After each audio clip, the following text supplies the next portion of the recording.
ഡൽഹി ചെങ്കോട്ട car bomb ആക്രമണവുമായി ബന്ധമുള്ള പാകിസ്ഥാൻ ആസ്ഥാനമായിട്ടുള്ള ഭീകര സംഘടന ജെയ്ഷെ മുഹമ്മദുമായി ബന്ധപ്പെട്ടിട്ട് ഞെട്ടിക്കുന്ന ഒരു വാർത്ത കൂടി വരികയാണ്. കാരണം അവർ ആക്രമണമൊന്നും ഇതോടുകൂടി നിർത്തുന്നില്ല, തുടരാക്രമണത്തിന് പദ്ധതിയിടുന്നു എന്നുള്ളതാണ് ഇന്റലിജൻസ് വൃത്തങ്ങളിൽ നിന്ന് ലഭിക്കുന്ന സൂചന. ഇത് റിപ്പോർട്ട് ചെയ്തിരിക്കുന്നത് NDTV ആണ്. അവർ റിപ്പോർട്ട് ചെയ്തിരിക്കുന്നതനുസരിച്ച് അവരുടെ ഒരു ഗ്രൂപ്പ് ഉണ്ടല്ലോ, ഫിദായിൻ എന്നാണ് ആ ഒരു രീതിയിലാണ് ജെയ്ഷെ മുഹമ്മദിൻ്റെ ആക്രമണങ്ങൾ ഉണ്ടാകുന്നത്. ഫിദായിൻ ആക്രമണ രീതിയാണ് ഇത്തരത്തിൽ ജെയ്ഷെ മുഹമ്മദ് നടത്തുന്നത്. അത് എങ്ങനെയാണ് ഫിദായിൻ എന്ന് പറയുന്ന ആക്രമണം ഇവർ നടത്തുന്നത്? രണ്ട് തരത്തിലാണ് ജെയ്ഷെ മുഹമ്മദ് ആക്രമണങ്ങൾ നടത്തുന്നത്. ഒന്നാമത്തേത് ചാവേർ ആക്രമണത്തിന് നൽകിയിരിക്കുന്ന ഒരു പേര് തന്നെയാണ് ഈ ഫിദായിൻ എന്ന് പറയുന്നത്. രണ്ട് തരം ഫിദായിനാണ് ഇവിടെ ഉള്ളത്. ഒന്ന്, ബോംബുമായി ചെന്ന് ശത്രുവിനെ നശിപ്പിച്ച് സ്വയം ഇല്ലാതെയാകുന്ന ചാവേറുകൾ. മറ്റൊന്ന്, ആയുധങ്ങളുമായി ചെന്നുകൊണ്ട് ശത്രുവിനോട് ഏറ്റുമുട്ടി ചത്ത് തുലയുന്ന ഒരു വിഭാഗം. അങ്ങനെ രണ്ട് തരത്തിലുള്ള ഫിദായിൻ ഗ്രൂപ്പുകളാണ് ഉള്ളത്. പാർലമെന്റ് പത്താൻകോട്ട ആക്രമണം എന്നൊക്കെ പറയുന്നത് രണ്ടാമത്തെ വിഭാഗത്തിൽപ്പെട്ടിട്ടുള്ള ഫിദായിൻ ആക്രമണമാണ്. അപ്പോൾ ഈ പറയുന്ന ഡൽഹി സ്ഫോടനവും ആദ്യത്തെ വിഭാഗത്തിലുള്ള സ്ഫോടനമായിട്ടാണ്, ഫിദായിൻ ആക്രമണമായിട്ടാണ് നമ്മൾ കരുതേണ്ടത്.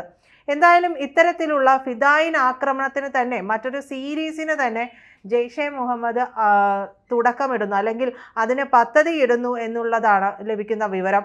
ഇതിന് വേണ്ടുന്ന ഫണ്ട് ഇവർ സ്വരൂപിക്കുകയാണ് എന്നുള്ളത് ഇന്റലിജൻസ് വൃത്തങ്ങൾ പറയുന്നുണ്ട്. അത് NDTVയോട് പറഞ്ഞിട്ടുള്ള കാര്യമാണ്. ചെങ്കോട്ട സ്ഫോടനത്തെക്കുറിച്ചുള്ള അന്വേഷണത്തിനിടെ കണ്ടെത്തിയിട്ടുള്ള സൂചനകളൊക്കെ പ്രകാരം പാകിസ്ഥാന്റെ ആപ്പായിട്ടുള്ള സാഡ പേ ഉൾപ്പെടെയുള്ള ഡിജിറ്റൽ മാർഗങ്ങളിലൂടെ ജെയ്ഷെ മുഹമ്മദ് ഇതിന് വേണ്ടുന്ന എല്ലാ തരത്തിലുമുള്ള ഫണ്ട് സ്വരൂപിക്കലും നടത്തുന്നുണ്ട് എന്നുള്ളതാണ്.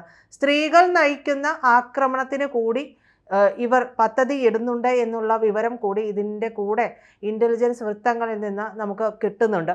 അപ്പോൾ സ്ത്രീകളുടെ ഒരു ഗ്രൂപ്പും ഡോക്ടർ ഷഹീൻ അറസ്റ്റിലായിട്ടുള്ള വിവരമൊക്കെ നമുക്കറിയാം. ജെയ്ഷെ മുഹമ്മദ് തന്നെയാണ് സ്ത്രീകളുടെ പട നയിക്കാനായിട്ട് പുതിയൊരു ഗ്രൂപ്പ് തന്നെ ഉണ്ടാക്കുകയും അത് പ്രത്യേകിച്ചും പഹൽഗാം ആക്രമണത്തിന് ശേഷം നമ്മൾ നടത്തിയിട്ടുള്ള ഓപ്പറേഷൻ സിന്ദൂറിൽ ജെയ്ഷെ ലഷ്കർ താവളങ്ങളെല്ലാം തന്നെ ഇല്ലാതെയാക്കിയിരുന്നു. ഒരുവിധം എല്ലാം തന്നെ ഇല്ലാതെയാക്കിയിരുന്നു നമ്മൾ. അപ്പോൾ ചിതറിപ്പോയിട്ടുള്ള ഈ ഗ്രൂപ്പുകളൊക്കെ ഏകോപിപ്പിക്കുന്ന സമയം കൊണ്ട് ഈ സ്ത്രീകളെ രംഗത്തിറക്കുക എന്നുള്ള ഒരു പദ്ധതി കൂടിയാണ്. കാരണം ഇവർ മനസ്സിലാക്കേണ്ടത്, സ്ത്രീകളാകുമ്പോൾ പുറത്തേക്ക് ഇറങ്ങി ഇത്തരത്തിലുള്ള പ്രവർത്തനങ്ങളിലേക്ക് ഏർപ്പെടുമ്പോൾ സ്ത്രീകൾ എന്നുള്ള നിലയിൽ കിട്ടുന്ന കൺസേൺ അതുകൊണ്ട് തന്നെ ആരും സംശയിക്കില്ല എന്നുള്ളതാണ്. അതുകൊണ്ട് ഇവർ സ്ത്രീകളുടെ ഗ്രൂപ്പിന് തുടക്കമിടുകയും അതിൽ ചെന്ന് ചേരുകയും ചെയ്തിട്ടുള്ള ഒരു ഭീകരിയായിട്ടുള്ള സ്ത്രീയാണ് ഡോക്ടർ ഷഹീൻ സയ്യിദ് എന്ന് പറയുന്നത്. അപ്പോൾ ഷഹീൻ സയ്യിദ് ഇപ്പോൾ നിലവിൽ കസ്റ്റഡിയിലാണ്. ഷഹീൻ സയ്യിദിനെയൊക്കെ ചോദ്യം ചെയ്തുകൊണ്ടിരിക്കുകയാണ്. ജെയ്ഷെക്ക് ഇതിനകം തന്നെ ഒരു വനിതാ വിഭാഗമുണ്ട്. നമ്മൾ പറഞ്ഞതുപോലെ പഹൽഗാം ആക്രമണത്തോടുള്ള ഇന്ത്യയുടെ സൈനിക പ്രതികരണമായിട്ടുള്ള ഓപ്പറേഷൻ സിന്ദൂറിലൂടെ പാകിസ്ഥാനിലെ ബഹവൽപൂരിലെ ജെയ്ഷെ മുഹമ്മദ് ക്യാമ്പുകൾ നമ്മൾ അടിച്ച് തകർത്തതിനുള്ള ശേഷം ഇവർ രൂപീകരിച്ചതാണ് ഈ വനിതാ വിഭാഗങ്ങളുടെ ഗ്രൂപ്പ് എന്ന് പറയുന്നത്. ഈ യൂണിറ്റിനെ നയിക്കാൻ ഇവരെ ചുമതലപ്പെടുത്തി എന്ന് പറയുന്നത് ഭീകര നേതാവായിട്ടുള്ള മസൂദ് അസറിൻ്റെ സഹോദരി സാദിയയാണ്. അപ്പോൾ ചെങ്കോട്ട സ്ഫോടനത്തിലെ പ്രധാന പ്രതികളിൽ ഒരാളായിട്ടുള്ള ഡോക്ടർ ഷഹീന സയ്യിദ് ഈ മാഡം സർജൻ എന്ന രഹസ്യ നാമം ഉള്ളയാളാണ് എന്നും ആക്രമണത്തിന് ഇവർ ധനസഹായം നൽകിയിട്ടുണ്ടാകാമെന്നും കരുതപ്പെടുന്നുണ്ട്. ജമാഅത്ത് ഉൽ മുമിനാത്ത് എന്ന യൂണിറ്റിലെ അംഗമാണ് ഇവർ എന്നുള്ളതാണ് ഇപ്പോൾ ലഭിക്കുന്ന റിപ്പോർട്ടുകൾ. അപ്പോൾ സംഭാവനകളൊക്കെ സ്വരൂപിക്കുന്നുണ്ട്. ഇതിനു മുമ്പും നമ്മൾ ഈ വാർത്തകളിലൂടെ നമ്മൾ പറഞ്ഞിരുന്നതാണ്. ജെയ്ഷെ മാത്രമല്ല, ലഷ്കർ ഉൾപ്പെടെയുള്ള ഭീകര സംഘടനകളെല്ലാം തന്നെ അവരെ പുനരുജ്ജീവിപ്പിക്കാൻ വേണ്ടി ഫണ്ടുകൾ വളരെ വലിയ രീതിയിൽ തന്നെ സ്വരൂപിക്കുന്നുണ്ട്. അതിന് പല ഡിജിറ്റൽ ആപ്പുകളുമൊക്കെ ഉപയോഗിക്കുന്നുണ്ട് എന്നുള്ളതും പറഞ്ഞിരുന്നത്. പക്ഷേ ഇതിപ്പോൾ ഇന്റലിജൻസ് വൃത്തങ്ങളിൽ നിന്ന് തന്നെ നമുക്ക് ലഭിക്കുന്ന സൂചനകളായതുകൊണ്ട് തന്നെ അതിൻ്റെ സത്യാവസ്ഥ മറനീക്കി പുറത്തു വരികയാണ് ചെയ്യുന്നത്. അപ്പോൾ ഈ സംഭാവനകൾ ആവശ്യപ്പെട്ടുള്ള ജെയ്ഷെ നേതാക്കൾ ഒരു മുജാഹിദിന്, അതായത് ഒരു പോരാളിക്ക് ശൈത്യകാല കിറ്റ് നൽകുന്നവരെ ജിഹാദിയായി കണക്കാക്കുമെന്ന് പറഞ്ഞിട്ടുണ്ട്. ശൈത്യകാല കിറ്റ് എന്ന് പറയുന്നത് പോലെ തന്നെ, അതായത് തണുപ്പ് കാലാവസ്ഥയിൽ ഇവർക്ക് ഉപയോഗിക്കാവുന്ന വസ്തുക്കൾ ഉപയോഗിച്ചു കൊണ്ടുള്ള ഒരു കിറ്റാണത്. അതുപോലെ ജിഹാദി കൊല്ലപ്പെട്ടതിന് ശേഷം അവരെ പരിപാലിക്കുന്ന ആരെയും ഇവർ ജിഹാദിയായിട്ട് വിളിക്കുകയും ചെയ്യും. അപ്പോൾ ഈ സംഭാവന തുക എന്ന് പറയുന്നത് 20,000 പാകിസ്ഥാൻ രൂപ അല്ലെങ്കിൽ ഏകദേശം 6,400ഓളം രൂപ എന്നൊക്കെയാണ്. അതായത് കുറവ് 6,400ഉം അതിന് മുകളിലേക്ക് എത്ര വേണമെങ്കിലും ആകാം എന്നുള്ള നിലയിൽ തന്നെയാണ് ഇതിൽ നിന്നും മനസ്സിലാക്കുന്നത്. അപ്പോൾ ഷൂസ്, കമ്പിളിയുടെ സോക്സ്, ഒരു മെത്ത, ഒരു കൂടാരം തുടങ്ങിയിട്ടുള്ള വസ്തുക്കളൊക്കെ വാങ്ങാൻ വേണ്ടിയിട്ടാണ് ഇത് ഉപയോഗിക്കുക എന്ന് പറയുന്നുണ്ട്. അപ്പം നമ്മൾ ചിന്തിക്കും, ഇവർക്കൊക്കെ ആര് ഫണ്ട് നൽകാൻ? അങ്ങനെ ഒരു ധാരണയെ വേണ്ട. ഈ വൈറ്റ് കോളർ ടെററിസം എന്നുള്ളൊരു ടേം വന്നതുകൊണ്ട് കൂടി പറയുകയാണ്. ഈ ടേമൊക്കെ നമ്മൾ മനസ്സിലാക്കിയത് ഇപ്പോഴാണ് എന്ന് മാത്രമേ ഉള്ളൂ. ഇതൊക്കെ നേരത്തെ തന്നെ നടന്നിട്ടുള്ളതാണ്. നമ്മുടെ ഒരു സങ്കല്പത്തിൽ ഇവർ ഉണ്ടാക്കിയെടുത്ത ഒരു കാര്യമായിരുന്നു.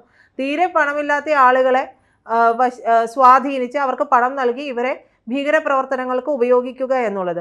ഇന്ന് നമ്മുടെ DRDOയിൽ വരെ ശാസ്ത്രജ്ഞനായിട്ട് മാറി അവിടെ കയറിക്കൂടി നമ്മുടെ രഹസ്യങ്ങൾ ചോർത്താൻ ശ്രമിക്കുന്നവരെയൊക്കെ അറസ്റ്റ് ചെയ്ത സന്ദർഭം കൂടിയുള്ള സാഹചര്യമാണിത്. അപ്പോൾ വൈറ്റ് കോളർ ടെററിസത്തിൻ്റെ മറ്റൊരു ഭാഗമായിട്ടാണ് ഈ ഡോക്ടർമാർ അത്രയും അറസ്റ്റിലായിട്ടുള്ളത്, ഒരെണ്ണം പൊട്ടിത്തെറിച്ച് പോയതും. അപ്പോൾ വൈറ്റ് കോളർ ടെററിസം ഉൾപ്പെടെയുള്ളവർ ഇതിലുണ്ടെങ്കിൽ ഇവർക്ക് ഇത്തരത്തിലുള്ള ആളുകൾ തന്നെ ഫണ്ട് നൽകാനും ഉണ്ടാകും. പല രാജ്യങ്ങളും ഫണ്ട് നൽകുന്നുണ്ടാവും. പല പേരുകളിലായിട്ട് പല സംഘടനകളിലൂടെ NGOകളുടെ ഈ NGOകളെ മൊത്തത്തിൽ നമ്മൾ സംശയിക്കുന്നതിന് പിന്നിലുള്ള കാരണം എന്ന് പറയുന്നത് ഈ ബ്ലാക്ക് മണി വന്നടിയുന്ന ഒരു കേന്ദ്രങ്ങൾ കൂടിയായിട്ട് ഈ NGOകൾ മാറുന്നുണ്ട്. അപ്പോൾ ഈ ഫണ്ടുകളെല്ലാം ഏത് കാര്യത്തിന് വേണ്ടി ഉപയോഗിക്കുന്നു എന്നുള്ളതും കൂടി നമ്മൾ അറിയണം. ഇവരിപ്പോൾ ഇത് പറഞ്ഞുകൊണ്ട്, ഈ ആവശ്യം ഉന്നയിച്ചുകൊണ്ട്, ഇങ്ങനെ ഒരു കിറ്റാണ് അല്ലെങ്കിൽ ഇതിൻ്റെ പുനരുജ്ജീവനത്തിന് വേണ്ടിയിട്ടുള്ള കിറ്റ് പണമാണ് എന്ന് പറഞ്ഞുകൊണ്ടാണ് ഈ സംഭാവന വാങ്ങുന്നത്. അതുകൊണ്ടാണ് ഇത് 6,400 അല്ലെങ്കിൽ 20,000 എന്നൊക്കെ രീതിയിലുള്ള തുകകളിലേക്ക് ഇത് പോകുന്നത്. പക്ഷേ ഇതിനേക്കാൾ വലിയ ബൾക്കായിട്ടുള്ള ഫണ്ട്, കോടിക്കണക്കിന് രൂപയുടെ ഫണ്ട് ഇവർക്ക് വരികയും ചെയ്യുന്നുണ്ട്. ഈ ഫണ്ട് പോലും കിട്ടുന്നുണ്ട്. ഈ ഫണ്ട് ഉപയോഗിച്ച് ഇവർ ഇത്തരത്തിലുള്ള കിറ്റുകൾ ഇതിനു മുമ്പും വിതരണം ചെയ്തിട്ടുണ്ടാകാൻ തന്നെയാണ് സാധ്യത. ചില വിവരങ്ങളൊക്കെ പുറം ലോകത്തേക്ക് എത്തുമ്പോൾ കുറച്ച് വൈകും. കാരണം ചിലതൊക്കെ നമ്മൾ വളരെ രഹസ്യാത്മകമായിട്ട് വെക്കേണ്ടുന്ന കാര്യങ്ങളാണ്. അപ്പോൾ അത് ഈ ഒരു സ്ഫോടനത്തോടു കൂടിയായിരിക്കാം ഒരുപക്ഷെ ഇതെല്ലാം പുറത്ത് പറയേണ്ടി വരുന്നൊരു സാഹചര്യം ഉണ്ടായിട്ടുള്ളത്. എന്തായാലും കമ്പിളിപ്പുതപ്പൊക്കെ വാങ്ങിക്കൊടുത്ത് ഇവരെ സുരക്ഷിതമായിട്ട് കിടത്തി ഉറക്കുക എന്നുള്ളതാണ്. അതായത് ഹൂറികളുടെ അടുത്ത് പോകുമ്പോൾ കിടക്കുക എന്നുള്ളതാണ് ഇവരുടെ പ്രധാനപ്പെട്ട ഒരു കാരണം. ചെങ്കോട്ട ആക്രമണം നടത്തിയിട്ടുള്ള 10 അംഗ ഭീകര ഡോക്ടർ സംഘടന പോലുള്ള ഭീകര സെല്ലുകളിലേക്കെല്ലാം തന്നെ വേഗത്തിൽ ഫണ്ട് കൈമാറുക എന്നുള്ളതാണ് ഇവരുടെ പ്രധാനപ്പെട്ട ലക്ഷ്യം. നമുക്കറിയാം, ഡോക്ടർ ഷഹീനിൽ നിന്ന് 20 ലക്ഷം രൂപയാണ് ഈ ഉമർ നബി ഉൾപ്പെടെയുള്ളവരുടെ കൈകളിലേക്ക് ഫണ്ടായിട്ട് എത്തിയത്. ഇതൊക്കെയും ഈ പറയുന്ന സ്ഫോടക വസ്തുക്കൾ വാങ്ങി ശേഖരിക്കാനും അത് വിവിധ ഇടങ്ങളിലേക്ക് എത്തിക്കാനും വേണ്ടിയിട്ടുള്ളതായിരുന്നു. അപ്പോൾ ഇവർക്ക് വേണ്ടുന്ന ഉണ്ണാനും ഉറങ്ങാനും ഒക്കെ ചിലവുണ്ടല്ലോ. ഭീകരരാണെങ്കിൽ അവരുടേതായ കാര്യങ്ങളും മുഴുകുന്നതിനും ചിലവുണ്ട്. ആ ചിലവിന് വേണ്ടുന്ന തുക ഉൾപ്പെടെ ഈ ഫണ്ടുകളിൽ നിന്നാണ് ഇവർ സ്വരൂപിക്കുന്നത്. എന്നാലും ഈ ഡിജിറ്റൽ ഫണ്ടിങ് ശൃംഖലയെക്കുറിച്ച് പ്രത്യേക അന്വേഷണവും തുടങ്ങിയിട്ടുണ്ട് എന്നാണ് പറയുന്നത്. അപ്പോൾ നവംബർ 10 ഈ പറയുന്ന സ്ഫോടനം നടക്കുന്നത് അമോണിയം നൈട്രേറ്റ് ഇന്ധന എണ്ണയും മറ്റ് സ്ഫോടക വസ്തുക്കളും നിറച്ചിട്ടുള്ള ഹുണ്ടായി i20 കാർ പൊട്ടിത്തെറിച്ചിട്ടാണ് ഈ സ്ഫോടനം ഉണ്ടായത്. അതിൽ 15 പേരോളമാണ് നമ്മുടെ സ്വന്തമായിട്ടുള്ള നമ്മുടെ ഓൺ സഹോദരന്മാരെയൊക്കെ നഷ്ടപ്പെട്ടത്. അപ്പോൾ സ്ഫോടനത്തിൽ മരിച്ച ഡോക്ടർ മുഹമ്മദ് നബി എന്ന് പറയുന്ന ഭീകരനാണ് ഈ കാർ ഓടിച്ചിരുന്നത്. ചൊവ്വാഴ്ച തീയതി എന്ന് രേഖപ്പെടുത്താൻ സ്വയം പകർത്തിയിട്ടുള്ള ഒരു വീഡിയോ ഓൺലൈനിൽ ഈ ഉമർ നബി പറയുന്നത് അതിൽ ചാവേർ ബോംബാക്രമണം തെറ്റിദ്ധരിക്കപ്പെട്ടു എന്നാണ് പറയുന്നത്. ഇത് വലിയൊരു രക്തസാക്ഷിത്വമാണ് എന്നുകൂടി അതിനെ പുകഴ്ത്തി പറയുകയും പ്രശംസിക്കുകയും അതിലേക്ക് ആളുകളെ സ്വാധീനിക്കുന്ന തരത്തിലുള്ള വീഡിയോ ചെയ്യുകയും ചെയ്തിട്ടുണ്ട്. ഒരു പക്ഷേ ഉമർ നബിക്ക് കൃത്യമായിട്ട് മനസ്സിലായിട്ടുണ്ടാകും ഇത് ഒരു പക്ഷെ തൻ്റെ ലാസ്റ്റ് അറ്റാക്ക് ആയിരിക്കാം, ഒരുപക്ഷെ ഇതിൽ തന്നെ താൻ ഇല്ലാതെ ആയേക്കാം എന്നുള്ളത് അവർ മനസ്സിലാക്കിക്കൊണ്ട് തന്നെയാണ് ഇത്തരത്തിലുള്ള സ്ഫോടനങ്ങൾക്കൊക്കെ ഇറങ്ങുന്നത്. കാരണം എന്തും എവിടെ വെച്ചും സംഭവിക്കാം ഇത്തരത്തിലുള്ള ഭീകര പ്രവർത്തനങ്ങൾക്ക് ഇറങ്ങുമ്പോൾ. അപ്പോൾ അപ്പോൾ ഈ മാസം ആദ്യം തന്നെ വന്ന ഒരു റിപ്പോർട്ട് അനുസരിച്ച് ജമ്മു കാശ്മീരിൽ പാക് പിന്തുണയുള്ള ഭീകരതയിൽ ആശങ്കാജനകമായിട്ടുള്ള ഒരു വർധന ഉണ്ടായതായിട്ട് പറയുന്നുണ്ട്. അപ്പോൾ ജെയ്ഷെ, ലഷ്കർ ഇ തൊയ്ബ തുടങ്ങിയിട്ടുള്ള പ്രധാന ഗ്രൂപ്പുകളൊക്കെ പുതിയൊരു സംഘടിതമായിട്ടുള്ള ആക്രമണത്തിന് ഒരുങ്ങുന്നതായിട്ടുള്ള സൂചനകളുണ്ടായിരുന്നു. പാക് സൈന്യവും ആ രാജ്യത്തിൻ്റെ രഹസ്യ ഭരണകൂടവും ധനസഹായം നൽകുകയും പിന്തുണയ്ക്കുകയും ചെയ്യുന്ന പ്രമുഖ തീവ്രവാദ ഗ്രൂപ്പുകളാണ് ഇവ രണ്ടും. അപ്പോൾ കഴിഞ്ഞ 6 മാസത്തിനിടെ ഇന്ത്യയിൽ സിവിലിയന്മാരുടെ ജീവൻ അപഹരിച്ച ആക്രമണങ്ങളുടെ പേരിൽ ഈ ഗ്രൂപ്പുകൾ വാർത്തകളിൽ ഇടം നേടുകയും ചെയ്തിട്ടുണ്ട്. എന്തായാലും ഇത് വളരെ ആശങ്കയുണർത്തുന്ന കാര്യമാണ്. നമ്മൾ ജാഗ്രതയോടെ ഇരിക്കേണ്ട ഒരു കാര്യമാണ്. വീണ്ടും ഒരു സ്ഫോടനത്തിന് ഇവർ തയ്യാറെടുക്കുന്നു. ഭീകരരെ ഏതു വിധേനയും നമ്മുടെ രാജ്യത്തെത്തിക്കാനുള്ള ശ്രമങ്ങൾ നടത്തുന്നു എന്നുള്ളത് ആശങ്കയുണ്ടാക്കുന്നത് തന്നെയാണ്. എന്തായാലും നമ്മുടെ രാജ്യം കരുതലോടെ ഇരിക്കുന്നുണ്ട്. എന്താണ് സംഭവിക്കുന്നത് എന്നുള്ളത് നമുക്ക് കാത്തിരുന്ന് തന്നെ കാണേണ്ടി വരും. കൂടുതൽ വാർത്തകളും വിശേഷങ്ങളും നിങ്ങളിലേക്ക് എത്താൻ ABC മലയാളം സബ്സ്ക്രൈബ് ചെയ്യുക, ബെൽ ബട്ടണും അമർത്തുക.